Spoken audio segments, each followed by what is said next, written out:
So, you've got that damp feeling in a room, right? You switch on the dehumidifier and, what a relief. But what if I told you that feeling is a complete deception? What if that little worrying box in the corner is actually hiding a huge problem? Well, we're about to find out.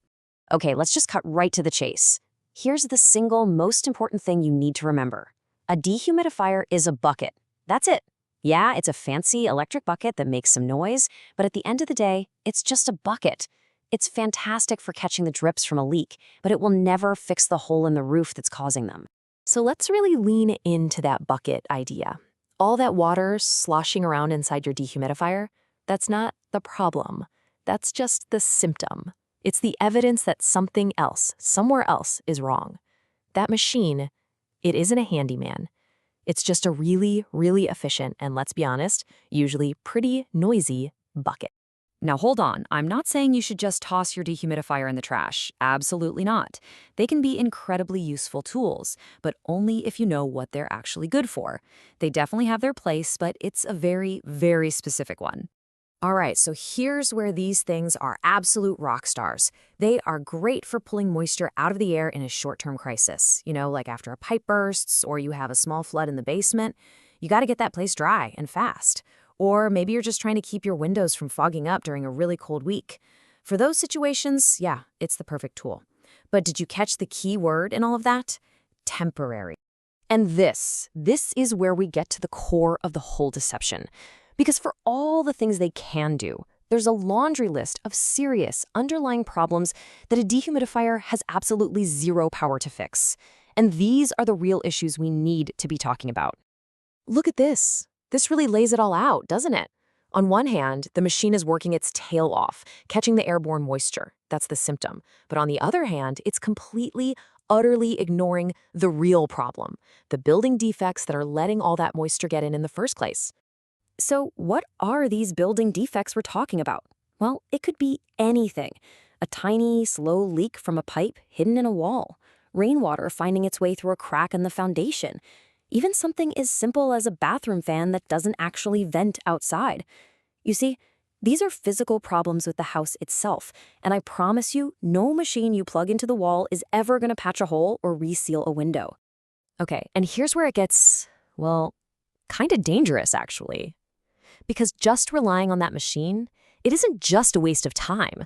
It's like slapping a tiny Band-Aid on a massive wound. You're not fixing anything, you're just hiding the problem from yourself.